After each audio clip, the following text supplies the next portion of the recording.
오늘 은혜 받으실 하나님의 말씀은 로마서 1장 16절부터 19절까지의 말씀입니다. 로마서 1장 16절부터 19절까지의 말씀을 다 함께 봉독하도록 하겠습니다. 내가 복음을 부끄러워하지 아니하노니 이 복음은 모든 믿는 자에게 구원을 주시는 하나님의 능력이 됨이라. 먼저는 유대인에게요 그리고 헬라인에게로다. 복음에는 하나님의 의가 나타나서 믿음으로 믿음에 이르게 하나니 기록된 바 오직 의는 믿음으로 말미암아 살리람과 같으니라. 하나님의 진노가 불의로 진리를 막는 사람들의 모든 경건하지 않음과 불의에 대하여 하늘로부터 나타나나니 이는 하나님을 알만한 것이 그들 속에 보임이라. 하나님께서 이를 그들에게 보이셨느니라. 아멘. 오늘 이 말씀을 가지고 하나님의 진노와 복음이라고 한 제목으로 말씀을 나누기를 원합니다. 방금 읽으신 말씀은 하나님의 복음이 무엇인가에 대해서 잘 설명하고 있는, 그러니까 로마서 전체를 통틀어서 가장 핵심되고 어떻게 보면 대주제라고 할 수 있는 아주 중요한 그런 말씀입니다.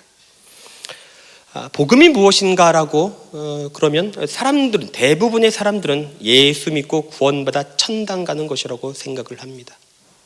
근데 로마서는 그렇게만 복음을 알고 있으면 안 된다라고 우리에게 알려줍니다.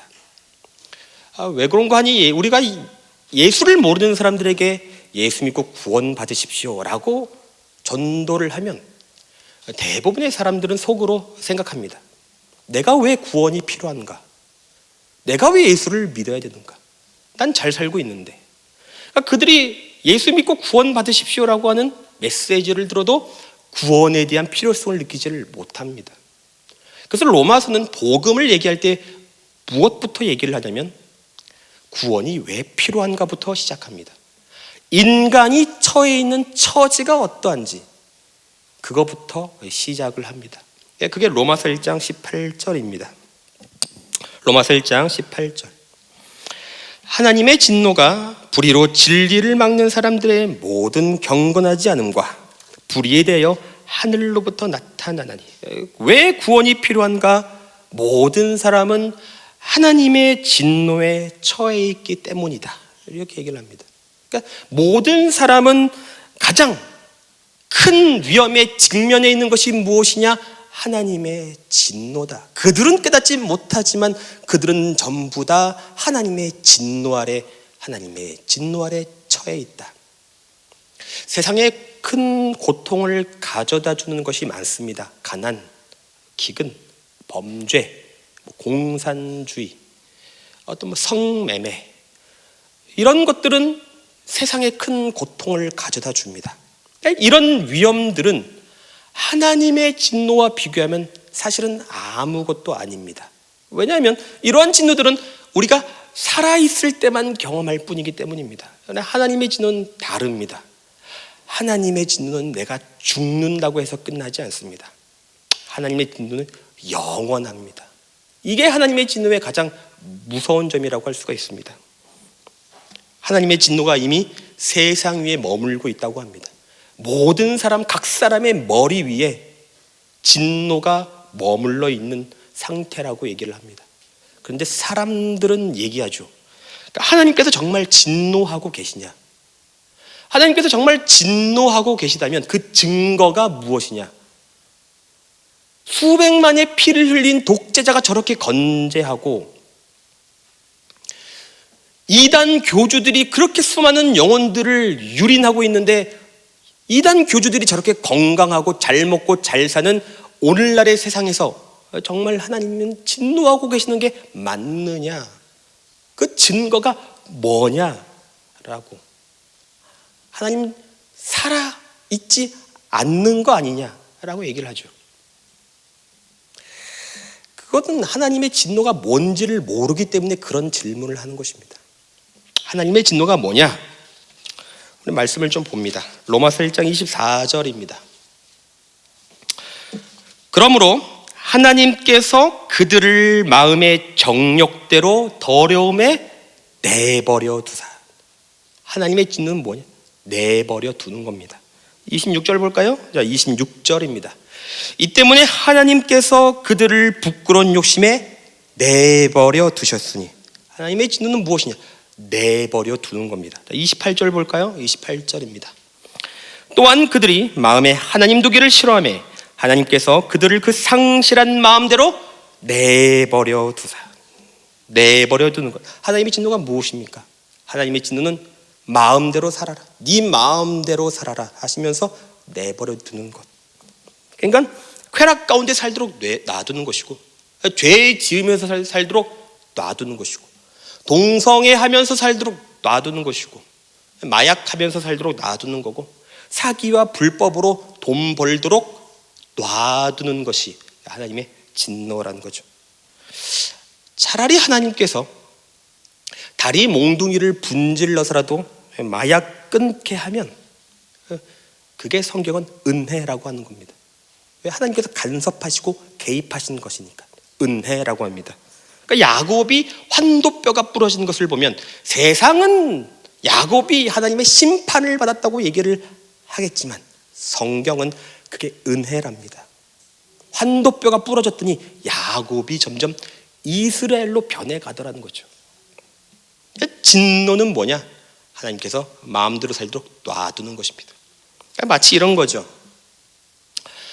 고3 아들이 해야 될 공부는 안 하고 지겨워서 밖에 나가서 담배 피고 돌아오고,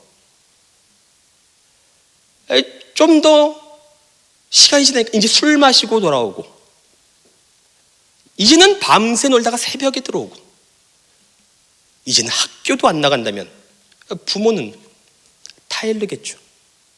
타일러도 보고, 좋은 말도 때려도 보고, 윽박도 질러보고, 이 방법도 써보고 저 방법도 써보면서 아이를 고치려고 할 겁니다. 근데 만일 아이가 끝까지 고집을 피면서 마음대로 살겠다고 하면 부모는 화가 납니다. 화가 극도로 납니다. 화가 극도로 나면 우리가 잘 하는 말 있죠. 그래, 네 마음대로 해라. 놔두는 것입니다. 이게 하나님의 진노입니다. 하나님의 진노는 무엇입니까? 네 마음대로 살아라. 간섭하지 않겠다. 놔두겠다. 그것입니다. 하나님께서 모든 사람을, 세상을 진노하사 마음대로 살도록 놔두시니까 무슨 일이 벌어지느냐? 그래서 세계 곳곳에 배고파서 죽는 사람들이, 기아로 굶어 죽는 사람들이 그래서 생기는 겁니다. 사람들은 얘기합니다. 정말로 하나님께서 살아계시다면 왜 기아로 굶어 죽는 저 불쌍한 애들이 왜 생기느냐? 하나님이 정말로 살아계시다면 저런 일이 왜 생기고 전쟁이 왜 생겨서 왜 무죄한 피를 흘리느냐? 성경은 뭐라고 대답하냐면 그것이 하나님이 놔둔 결과랍니다. 세상이, 하나님을 떠난 인간이, 하나님을 떠난 세상이 하나님의 도움 없이 살아보니까, 자기 마음대로 살아보니까 나타난 결과가 기아고 전쟁이고 어린 생명이 낙태로 죽어가고 동성애가 찬양받는 시대가 되고 이단 교주가 판을 치는 이 모든 것이 왜 그러냐? 하나님께서 놔뒀더니, 간섭하지 않았더니, 붙들지 않았더니 이런 결과가 초래하게 되었다는 것입니다. 결국 세상, 하나님의 진노 아래에 있는 세상은 어떻게 되느냐? 점점 돼지우리가 되어갑니다. 돼지우리가 되어가죠. 여러분, 돼지우리 하면 생각나는 성경 이야기가 하나 있지 않습니까? 그 탕자 이야기죠. 탕자 이야기를 잘 보십시오. 탕자가 아버지에게 유산을 달라고 합니다. 화가 나죠. 뭐 죽으라는 것도 아니고. 그러니까 아버지가 어떻게 하냐면 그래, 네 마음대로 살아라. 그래서 탕자가 원하는 대로 다 해줍니다. 아버지의 진노입니다. 그러니까 탕자가 아버지의 간섭을 받지 않고 마음대로 사니까 그 결과가 돼지우리로 들어갑니다. 하나님께서 세상을 진노하셔서 세상을 놔두시면 세상이 돼지우리가 점점 되어가는 것은 너무나도 당연한 일입니다. 우리는 하나님께서 인간을 어떻게 창조했는지를 알아야 됩니다. 굉장히 중요합니다. 하나님께서 사람을 창조하실 때 재료를 두 가지를 쓰십니다. 하나는 흙이고 하나는 하나님의 생기입니다. 인간은 흙과 하나님의 생기로 만들어집니다. 가장 천한 것과 가장 귀한 것의 만남이 인간입니다. 겸손이란 뭐냐? 인간이 흙이라는 것을 아는 것이 겸손입니다. 근데 흙과 하나님의 생기로 인간이 만들어졌다는 것이 무슨 메시지를 말하는 것이냐? 창세기를 잘 보면 흙에 대한 설명이 하나가 나오는데 뱀의 먹이가 흙이라고 얘기합니다. 뱀은 종일토록 흙을 먹게 될 것이다.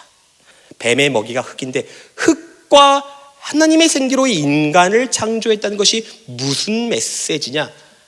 하나님을 떠난 인간은 뱀의 먹이가 될 수밖에 없다는 뜻입니다.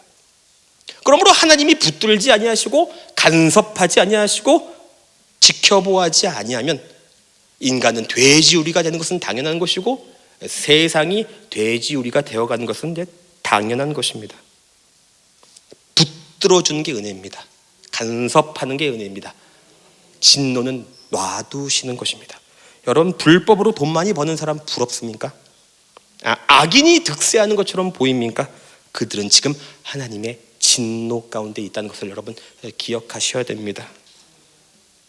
우리 히브리서 9장 27절을 보겠습니다. 히브리서 9장 27절. 한 번 죽는 것은 사람에게 정해진 것이요 그 후에는 심판이 있으리라. 한 번 죽는 것은 정해졌습니다. 우리 모두는 다 죽을 것이. 여기서 죽지 않는 사람은 아무도 없습니다. 문제는 죽은 다음에, 죽어서 모든 것이 끝나면 얼마나 좋겠습니까? 그러나 죽은 다음에 우리 모두는 반드시 하나님의 계산대 앞에 서야 될 것입니다. 그러나 그냥 서지 않습니다. 내가 살면서 지은 모든 죄를 끌어안고 그 앞에 서서 계산할 겁니다. 그 앞에 서서 계산하기 전까지 내가 지은 모든 죄는 사라지지 않습니다. 내가 지은 죄가 어디로 가겠습니까? 기억에서는 잊어먹을 수 있습니다. 다른 사람의 기억에서도 잊혀질 수 있고 희미해질 수 있습니다. 그러나 죄는 사라지지 않습니다. 증발되지 않습니다. 그대로 있습니다. 심지어 쌓여갑니다. 계산대 앞에서 계산하기 전까지 죄는 그대로 있습니다. 죄가 얼마나 무서운가? 창세기 4장 10절을 봅니다. 창세기 4장 10절. 이르시되 내가 무엇을 하였느냐? 내 아우의 핏소리가 땅에서부터 내게 호소하느니라. 아벨의 피가 지금까지 하나님께 호소한답니다. 소리를 지른답니다. 아벨의 피가 땅에 떨어져 흡수가 되어 사라진 줄 알았는데, 아벨의 피가 비에 씻겨서 사라진 줄 알았는데 사라지지 않고 있답니다. 그 무죄한 자의 피가 지금까지 하나님께 그 사람을, 가인을 고발하고 있고 호소하고 있고 소리를 지르고 있답니다. 죄는 사라지지 않습니다. 그대로 있습니다. 그리고 하나님께 소리치고 하나님께 고발합니다. 그러므로 여러분, 다른 사람들을 억울하게 하지 마십시오. 다른 사람들을 억울하게 하면 그 억울한 사람의 탄식이 하나님께 소리를 지릅니다. 그 억울한 사람의 한이 사라지지 않고 하나님께 여러분을 고소합니다. 낙태하지 마십시오. 낙태하면 어린 생명의 그 무지한 피가 하나님께 소리를 지릅니다. 무지한 피를 흘리지 마십시오. 그 피가 사라지지 않습니다. 죄는 그냥 없어지는 법이 없습니다. 살아서 여러분을 계속 고소하고 소리를 지릅니다. 인간은 이 모든 죄를 끌어안고 마지막 인생의 심판대 앞에, 계산대 앞에 반드시 서게 될 것입니다. 다행히 우리가 예수를 믿어서 예수의 피로 씻김을 받으면 괜찮습니다. 그러나 그렇지 않으면 죄는 그대로 있습니다. 계산하기 전까지 그대로 있는 것입니다. 그래서 모든 인간이 하나님의 진노 아래 있는 것입니다. 그러므로 모든 인류가 하나님의 진노 아래 있기 때문에 무엇이 필요하다? 복음이 필요하다는 것입니다. 그 얘기가 로마서 1장 16절입니다. 로마서 1장 16절. 내가 복음을 부끄러워하지 아니하노니 이 복음은 모든 믿는 자에게 구원을 주시는 하나님의 능력이 됨이라. 인간은 어떤 상에 처해 있는가? 하나님의 진노 아래 있습니다. 근데 사람이 하나님의 진노 아래 있다는 사실을 깨달아도 사실은 달라질 게 없습니다. 인간이 구원 앞에서, 인간이 구원받기 위해서 인간이 할 수 있는 일은 사실은 아무것도 없기 때문입니다. 요한복음에 보면 38년 된 병자가 주는 메시지가 뭡니까? 38년 된 병자는 자기를 구원하기 위해서 할 수 있는 것이 아무것도 없습니다. 그냥 누워만 있어야 됩니다. 이것이 인간 실존의 본질이라는 것입니다. 인간은 자기가 진노 가운데 있다는 것을 깨달아도, 심판 가운데 있다는 것을 깨달아도 자기의 구원을 위해서 할 수 있는 것이 아무것도 없는 38년 된 병자와 똑같다는 것입니다. 에스겔의 마른 뼈가 주는 메시지가 뭡니까? 마른 뼈는 눈이 없습니다. 귀가 없습니다. 보고 싶어도 못 봅니다. 듣고 싶어도 못 듣습니다. 하나님께 대하여 반응하고 싶어도 반응하지 못합니다. 마른 뼈는 자기의 구원을 위해서 할 수 있는 게 없습니다. 이게 인간 실존의 모습이라는 것입니다. 만약에 하나님께서 마른 뼈를 향해서 한 나를 3초 동안만 쳐다보면 내가 너를 구원해 주겠다 라고 얘기를 한다고 해도 마른 뼈는 할 수가 없습니다. 눈이 없습니다. 귀가 없습니다. 반응할 수가 없습니다. 이것이 인간의 처지입니다. 진노 가운데 있고 진노 가운데 있다는 것을 깨달아도 구원받기 위해서 할 수 있는 것이 아무것도 없습니다. 그런데 복음에는 하나님의 의가 나타났답니다. 뭐냐? 하나님께서 인간을 불쌍히 여기셔서 하나님께서 인간에게 먼저 구원의 손을 내미셨다는 겁니다. 우리가 착각하고 오해하는 것이 하나가 있습니다. 자꾸 그래요. 내가 예수 믿었다 그래요. 내가 선택해서, 내가 결단해서 마치 예수를 믿은 것처럼 그렇게 얘기를 합니다. 여러분, 알 거면 정확히 알아야 됩니다. 이 세상에서 영접 기도에서 내가 예수 믿기를 결단하고 선택해서 구원받은 사람은 아무도 없습니다. 우리는 구원 앞에서 할 수 있는 것이 아무것도 없는 사람들입니다. 그런데 하나님의 복음에는 하나님의 의가 나타나서 복음이 마른 뼈와 같은 우리의 심령 가운데 파고들었습니다. 복음이 파고든 결과 구원이 먼저 임합니다. 복음이 파고든 결과가 무엇이냐? 그러니까 믿음이 생기더라 이겁니다. 내가 예수 믿은 것 아닙니다.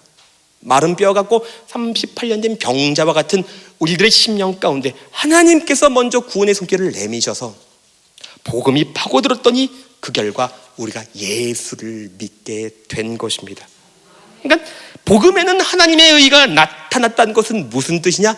내가 한 것이 아무것도 없다는 뜻입니다. 모든 것을 하나님께서 다 하셨다는 뜻입니다.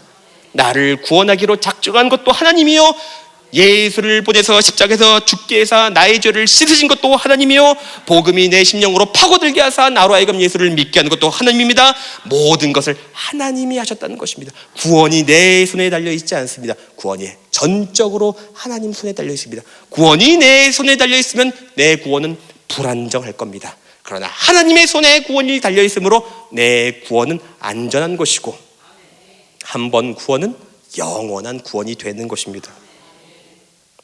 그리고 하나님은 복음으로 살린 우리에게 계속해서 어떠한 역사를 하는가? 그것이 이제 로마서 1장 17절입니다. 로마서 1장 17절, 중요한 말씀입니다. 다 함께 한 목소리로 봉독합니다.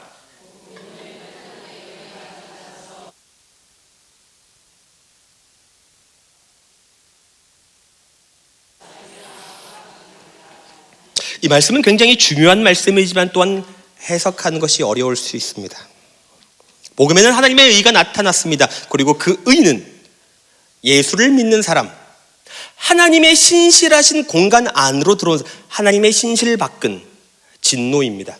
하나님의 신실하심 안으로 들어온 사람들에게 두 가지 작업을 한답니다.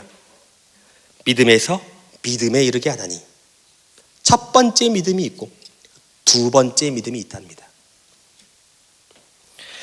먼저 마른 뼈와 같은 우리의 심령 가운데 복음이 파고들어서 예수를 믿게 합니다. 첫 번째 믿음입니다. 그러나 첫 번째 믿음에만 머물게 하지 않겠답니다. 믿음에서 두 번째 믿음으로 이르도록 하시겠답니다. 이 말은 무슨 뜻이냐? 내가 정말로 구원받았으면 열매가 나타날 것인데, 믿음에서 믿음에 이르게 되는 증거가 나타날 것이다. 현상이 나타날 것이다. 이거 없으면 정말 안 됩니다. 믿음에서 믿음에 이르게 되는 역사가 나타날 것이다. 그 뜻입니다. 자, 그러면 두 번째 믿음이 뭐냐는 거죠. 믿음에서 믿음에 이르게 한다는 것이 뭐냐는 겁니다. 이것을 이해하려면 우리는 이제 창세기에 나오는 모리아산까지 좀 긴 여행을 떠나야 됩니다. 모리아산은 아브라함이 이삭을 바치는 사건인데, 이 사건을 알아야 이 모든 수수께끼가 풀립니다. 아브라함이 이삭을 바치는 이 사건을 저는 어렸을 때 정말 많은 설교를 들었지만 대부분의 설교자들이 같은 얘기를 했습니다. 아브라함이 하나님보다 이삭을 더 사랑했으므로 하나님께서 시험하셨다. 저는 그렇게 알고 자랐습니다. 나중에 내가 목사가 돼서 이 사건을 다시 보니 그 얘기가 아닙니다. 그러니까 대부분의 설교가들은 이 문제를 자꾸만 사랑의 문제로 끌고 갑니다. 사랑의 문제가 아닙니다. 이것은 분명히 믿음의 문제입니다. 믿음에서 믿음에 이르게 했던 사건을 보여주는 것입니다. 왜 그런지를 설명하겠습니다. 먼저 창세기 21장 33절을 봅니다. 자, 창세기 21장 33절. 여러분들이 이게 굉장히 중요한 말씀입니다. 여기서부터가 모리아산 사건의 시작입니다. 자, 같이 읽습니다. 시작. 아브라함은 브엘세바에 에셀 나무를 심고 거기서 영원하신 야훼의 이름을 불렀으며. 아브라함이 뭐라고 기도를 합니까? 하나님은 어떠하시다? 영원하시다. 이게 무슨 의미인지를 알아야 됩니다. 영원하다는 게 뭔가? 영원하다. 이는 변하지 않는다는 뜻입니다. 그러니까 예를 들어서 단맛이 있잖아요. 단맛이 영원하려면 중간에 짠맛으로 바뀌면 안 됩니다. 변하면 안 됩니다. 단맛이 영원하려면 단맛은 한결같아야 됩니다. 그러니까 하나님이 영원하다라는 뜻은 뭐냐? 하나님은 변하지 않는다. 변심하지 않는다. 취소하지 않는다. 뭘 취소하지 않느냐? 아브라함에게 하신 약속을 취소하지 않는다는 뜻입니다. 하나님께서 말씀하신 약속이 있죠. 내 외아들 이삭을 통해서 민족을 이룰 것이고 이삭의 계보를 통해서 메시아를 보낼 것이다. 그 약속 하나님은 어떠한 상황에서도 지킬 것입니다 라고 하는 고백이 하나님은 영원하십니다. 이 고백입니다. 이 고백을 듣고 하나님이 시험하셨다라고 성경에 나옵니다. 하나님께서 말씀하십니다. 아브라함아, 이삭을 죽여서 제물로 바쳐라. 아브라함의 가장 큰 고민은 뭐냐면, 하나님은 분명히 이삭을 통해서 민족을 이루고 메시아를, 그 계보를 통해 메시아를 보내주기로 약속하셨는데, 이삭을 죽이면 그러면 그 약속은 과연 어떻게 되는 걸까? 지켜질 수 있는 걸까? 이게 가장 큰 고민일 수밖에 없습니다. 그래서 아브라함이 모리아산을 걸어가는 그 3일 내내 그것을 고민을 합니다. 이 모순이잖아요. 하나님의 약속은 성취되어야 되는데 그 약속이 성취되려면 이삭이 살아야 됩니다. 그래서 이삭을 죽이라고 하니까 하나님은 변하지 않는 분이신데, 하나님은 약속을 취소하지 않는 분이신데 이게 해석이 안 됩니다. 3일 동안 모리아산을 걸어가면서 그 문제를 놓고 씨름하고 3일 끝에 아브라함이 놀라운 결론을 내립니다. 내가 이삭을 죽여도 괜찮다. 하나님께서 약속을 지키실 것이다. 이삭을 부활시켜서라도 지키실 것이다. 그렇게 결론을 내리고 뭐라고 얘기하냐면 그게 창세기 22장 5절입니다. 창세기 22장 5절 같이 읽어봅니다. 이에 아브라함이 종들에게 이르되 너희는 나귀와 함께 여기서 기다리라. 내가 아이와 함께 저기 가서 예비하고 우리가 너희에게로 돌아오리라. 어떻게 우리가 돌아올 수 있습니까? 나는 지금 이삭을 죽일 건데 우리가 돌아올 수 있답니다. 내가 이삭을 죽여도 하나님께서 이삭을 부활시킬 것을 믿으니까, 부활시켜서라도 약속을 지킬 것을 믿으니까. 그러니까 아브라함의 믿음이 어떤 믿음입니까? 죽음조차도 하나님의 하고자 하는 일을 막을 수 없다. 그러니까 아브라함의 믿음이 하나님을 향해서 신실한 게 좀 보이십니까? 이게 믿음에서 믿음에 이르게 된 것입니다. 두 번째 믿음 무엇입니까? 어떠한 상황 가운데서도 하나님께 신실한 믿음을 갖게 되었다는 것입니다. 이게 믿음입니다. 그러니까 좀 더 깊은 이해를 하려면 우리는 좀 하바국서를 좀 봐야 됩니다. 사실은 이 하바국서가 오늘 오직 의인은 믿음으로 말미암아 살리라의 원래 있었던 구절이죠. 자, 하바국 2장 4절입니다.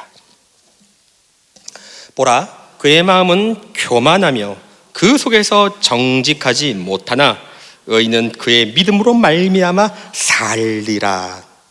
자, 하바국 선지자가 이제 무슨 질문을 하냐면 불만이 가득합니다. 그러니까 하나님께 따집니다. 하나님이 정말 살아계시다면 왜 악인이 득세를 하고, 왜 하나님을 열심히 믿는 사람들은 핍박받고 상처받고 눈물을 흘립니까? 하나님 믿음 보상이 결국 이거밖에 안 됩니까? 내가 정직하게 산 보상이 뭡니까? 양보하면서 산 보상이 뭡니까? 이겁니까? 하고 따집니다. 그때 하나님께서 주신 대답이 이겁니다. 오직 의인은 믿음으로 산다. 무슨 뜻인지 이해가 가셔서 아멘을 하신 것입니까? 자, 우리 하바국 1장 2절을 봅니다. 하바국 1장 2절. 야훼여, 내가 부르짖어도 주께서 듣지 아니하시니 어느 때까지리까? 내가 강포로 말미암아 외쳐도 주께서 구원하지 아니하시나이다. 하나님, 어떻게 이럴 수 있습니까? 하나님 주무시고 계십니까? 하나님 왜 가만히 있으십니까? 악인이 의인을 저렇게 괴롭히는데 하나님은 도대체 뭐 하십니까? 하나님께 이렇게 얘기를 하고 있죠. 근데 하나님께서 마치 우리의 뒤통수를 친 것과 같은 대답을 하십니다. 하바국 1장 5절입니다. 야훼께서 이르시되 너희는 여러 나라를 보고 또 보고 놀라고 또 놀랄지어다. 무슨 말이냐면 너 왜 그거 갖고 놀라냐 이거예요. 지금 악인이 득세를 조금 한다고 해서, 의인이 핍박을 받는다고 해서 왜 그거 갖고 놀라냐? 놀라지 말라는 거예요. 앞으로 더 놀라게 될 것이다 이거예요. 무슨 뜻입니까? 더 강포가 심각해질 것이다. 더 악인이 득세할 것이다. 더 예수 믿는 사람들이 핍박받을 것이다. 지금 놀라면 안 된다 이거예요. 앞으로 놀랄 일이 놀라고 놀랄지어다. 앞으로 놀랄 일이 더 많을 것이다 얘기를 하고 있죠. 그러면서 하신 말씀이 이겁니다. 근데 있잖아, 그런 상황에서도 예수 믿는 사람은, 의인은 믿음으로 살아야 돼. 그겁니다. 잘 보십시오. 하바국의 믿음과 하나님이 말하는 믿음이 좀 다르지 않습니까? 하바국식 믿음과 지금 하나님이 설명하고 있는 믿음의 차이가 있습니다. 무슨 차이냐? 그러니까 하바국이 말하는 믿음은 뭐냐면, 하바국 선지자가 말하는 믿음은 뭐냐면, 내가 하나님을 믿는다면 그것이 이 세상에 그 믿는다는 증거가, 보상이, 표가 내 삶에서 나타나야 되는 것 아닙니까? 이 세상에서 나타나야 되는 것 아닙니까? 이런 거죠. 근데 나중에도 여러분 유명한 말씀인데, 그러니까 내가 예수를 믿는다면 포도나무에 포도가 주렁주렁 열려야 되는 거 아닙니까? 무화과 나무에 무화과가 많고, 우리의 양떼가 들끓고 내 외양간에 송아지가 충만해야 되는 것 아닙니까? 예수 믿는 보상이 있어야 되는 것 아닙니까? 예수 믿는 증거가 이 세상에 나타나야 돼. 악인은 잘 안 되고 의인이 득세해야 되는 것 아닙니까? 이 세상에서 증거가 나타나야 되지 않습니까? 이게 하바국식 믿음입니다. 근데 하나님은 그게 믿음이 아니랍니다. 하나님을 믿고 사는 보답이 이 세상에 없답니다. 근데 하나님께서 이 세상에서 내가 하나님을 믿고 사는 것이 보상이 없고 표가 없을지라도 그것이 하나님께서 나를 방치했다는 것은 아니라는 것을 알랍니다. 나를 버렸다는 것이 아니라는 것을 알랍니다. 세상은 점점 흉포해지고 악인은 점점 들끓고 세상은 점점 부패하고 썩어져 간다 할지라도 의인은 믿음으로 산다는 것이 무슨 뜻이냐? 그런 부패한 세상 속에서도 하나님께서 하나님의 백성 의인을 빼앗기는 일은 없답니다. 지키실 거랍니다. 간섭할 거랍니다. 놔두지 않겠답니다. 붙드시겠답니다. 내 백성 양 한 마리라도 잃어버리는 일은 없을 거랍니다. 의인은 그런 상황 가운데서 믿음으로 살랍니다. 그러자 하바국의 믿음이 바뀌기 시작합니다. 믿음에서 믿음에 이르게 됩니다. 하바국의 믿음이 바뀌죠. 예전 하바국 선지자의 믿음은 예수 믿으면 보상받아야 되는데 무화과 나무에 무화과가 주렁주렁 열리고 외양간에 송아지가 들끓어야 되는데 이제 하바국 선지자가 뭐라고 대답을 하냐면 하바국 3장 17절과 18절입니다. 유명한 말씀 같이 읽습니다. 시작. 비록 무화과 나무가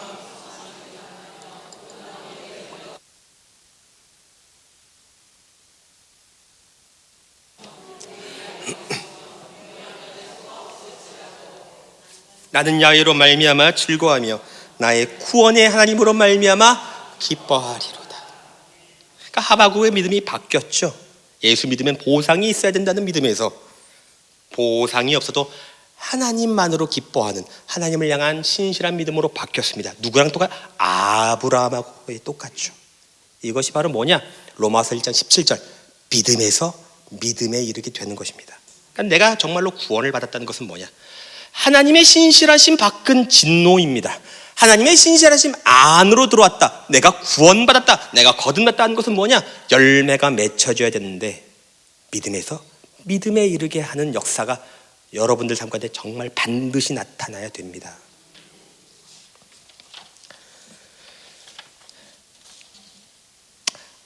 하나님의 진노는 놔두는 것입니다. 하나님의 은혜는 간섭하시는 것입니다. 우리는 부모의 간섭이 지겹게 느껴지지만 사실은 그게 은혜입니다. 부모님 돌아가시고 나면 간섭할 사람도 없습니다. 하나님의 은혜는 간섭하시고 붙드시는 것입니다. 여러분 예수를 믿어도 환난이 옵니다. 고난이 옵니다. 고통이 옵니다. 근데 하나님께서 하시고자 하는 말씀은 뭐냐? 환난 가운데 놔두지 않겠답니다. 환난 가운데 내가 너를 붙들겠답니다. 고난 가운데 내가 너를 붙들어 주겠답니다. 물 가운데를 지날 때도 내가 너를 붙들 것이요 불 가운데를 지날지라도 내가 너를 붙들 것이다. 이것을 이 약속을 믿는 것, 이 약속에 신실해지는 것. 자, 우리 로마서 5장 3절 볼까요? 로마서 5장 3절입니다. 로마서 5장 3절은 참 많은 것을 함의하고 있습니다. 다 같이 읽습니다. 시작. 다만 이뿐 아니라 우리가 환난 중에도 즐거워하나니 이는 환난은 인내를. 이건 아주 굉장한 말씀입니다. 예수를 믿어도 환난이 온다는 뜻입니다.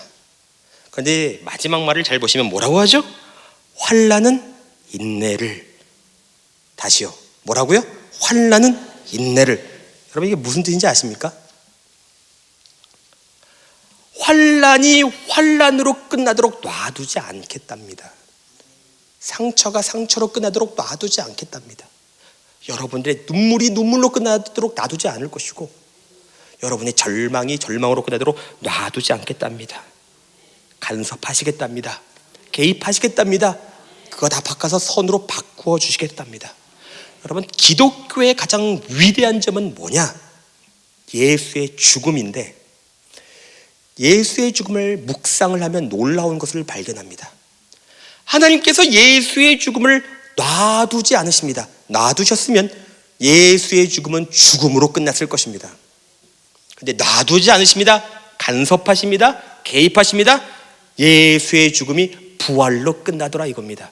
죽음이 죽음으로 끝나지 않습니다. 죽음이 부활로 끝납니다. 하나님께서 우리에게 하시고자 하는 말씀은 뭐냐? 내가 죽음조차도 부활로 바꾸는 나인데 하물며 너희의 절망일까 보냐? 하물며 너희의 눈물일까 보냐? 하물며 너희의 상처일까 보냐? 하물며 너희의 환난을 내가 어떻게 못할까 보냐? 나를 믿어라 이겁니다. 오직 의인은 믿음으로 사는 것이다. 내가 너를 붙들겠다, 간섭하겠다, 모든 것을 합력하여 선으로 바꿔주겠다. 그거를 말하고 있는 것입니다. 그러니까 하나님 하신 말씀은 그겁니다. 세상 담대하게 살라 이겁니다. 예수 믿으면서 손해보면서 살랍니다. 빛과 소금의 역할을 하면서 살랍니다. 그래도 된답니다. 그렇게 살면 상처받고 환난 올 것인데 그러랍니다. 왜냐하면 환난이 오는 것을 두려워하지 말랍니다. 환난을 통해서 선으로 바꿔줄 내가 등 뒤에 있지 않느냐? 나를 그렇게 못 믿겠냐? 죽음에서 부활로 바꾼 나를 그렇게 못 믿겠냐? 믿으라는 것입니다. 믿고 산 것, 그것이 바로 오직 의인은 믿음으로 말미암아 살리라 하는 것입니다. 오늘 말한 이것이 다 복음입니다. 예수 믿고 천국 가는 것이 복음이 아닙니다. 전도 축제가 있지 않습니까? 여러분들은 전도를 하지 않습니까? 예수님 믿으십시오, 위로받으십시오 라고 꼬실 수 있습니다. 근데 여러분들은 복음이 뭔지를 정확히 알아야 됩니다. 꼬시는 건 그렇게 꼬시되 인간이 진노 가운데 처해 있고 절대 절망에 처해 있는 인간에게 필요한 것은 복음이요, 복음이 그 심령 가운데 파고들면 예수를 믿는 믿음이 생기고 그것으로 끝나는 것이 아니라 믿음에서 믿음에 이르게 한다는 이 모든 것이 복음이라는 것을 알고 그러고 꼬시려고 해도 꼬셔야 되는 것입니다. 여러분, 저는 복음을 살아내기를 바랍니다. 복음을 경험하기를 바랍니다. 정말 여러분들이 구원받았다면 믿음에서 믿음에 이르게 하는 역사를 반드시 체험하기를 예수님의 이름으로 축원합니다. 찬양 한 곡 부르겠습니다. 세상 흔들리고 다 같이 찬양하시고 우리 기도합니다.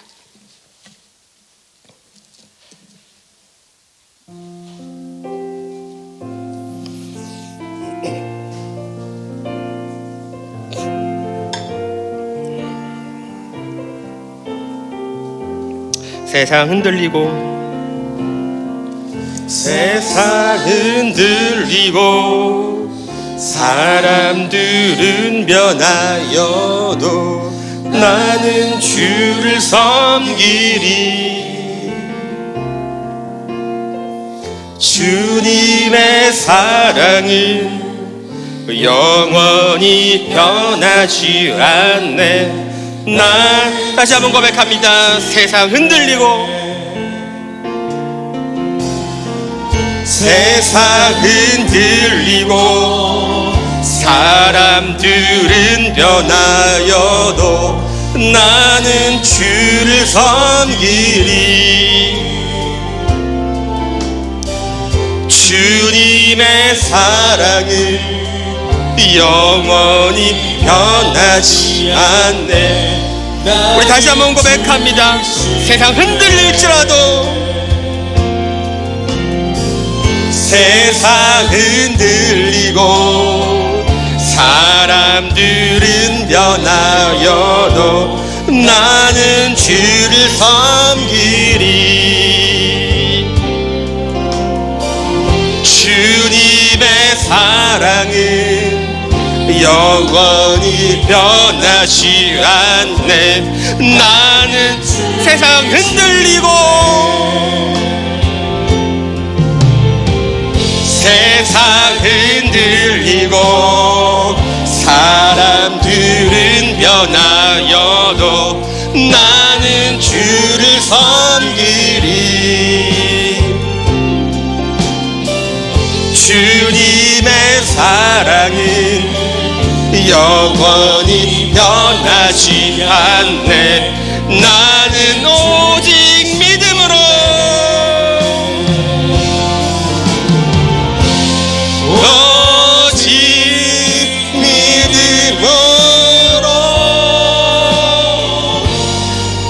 믿음으로 내가 살리라. 오직 믿음으로 내가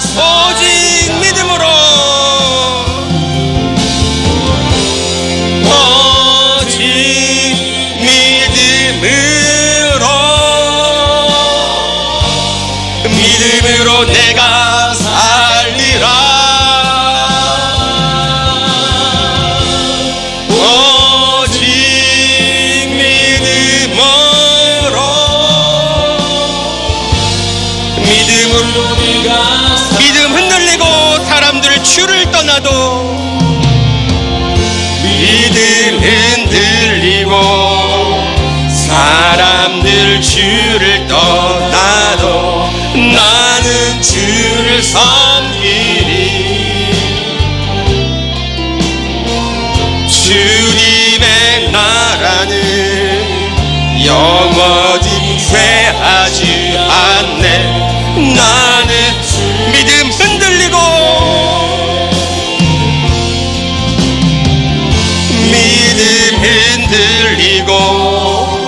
사람들을 떠나도 나는 주를 섬기리.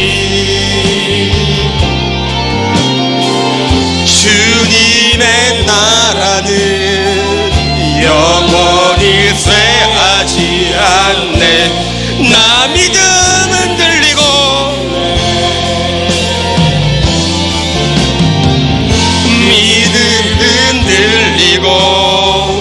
사람들 주를 떠나도 나는 주를 섬기리.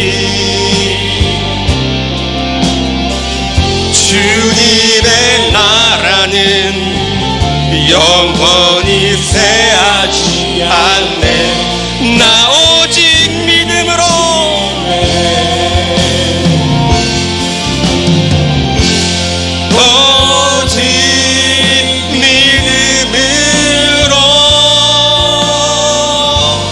믿음으로 내가 살리라.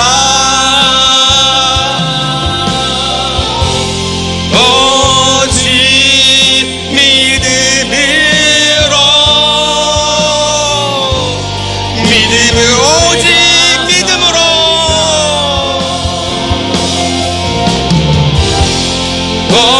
오직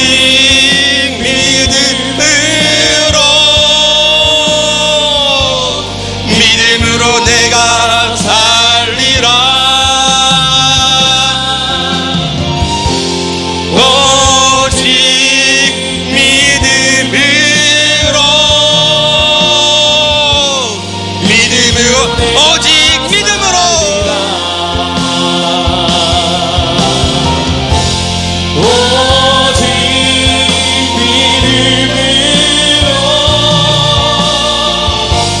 믿음으로 내가 살리라.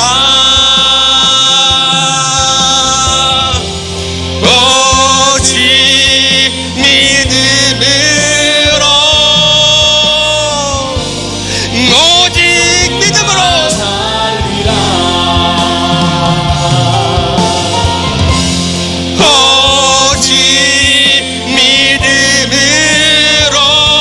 오직 믿음으로 내가 살리라.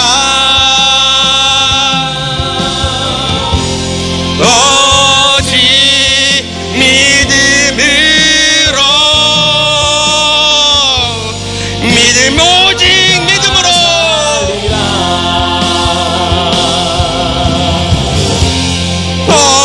오직 믿음으로 오직 믿음으로 내가 살리라. 오직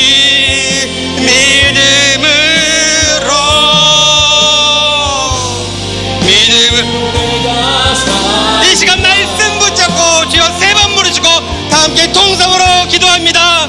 주여 주여 주여. 하나님 아버지 참으로 고맙고 감사합니다. 하나님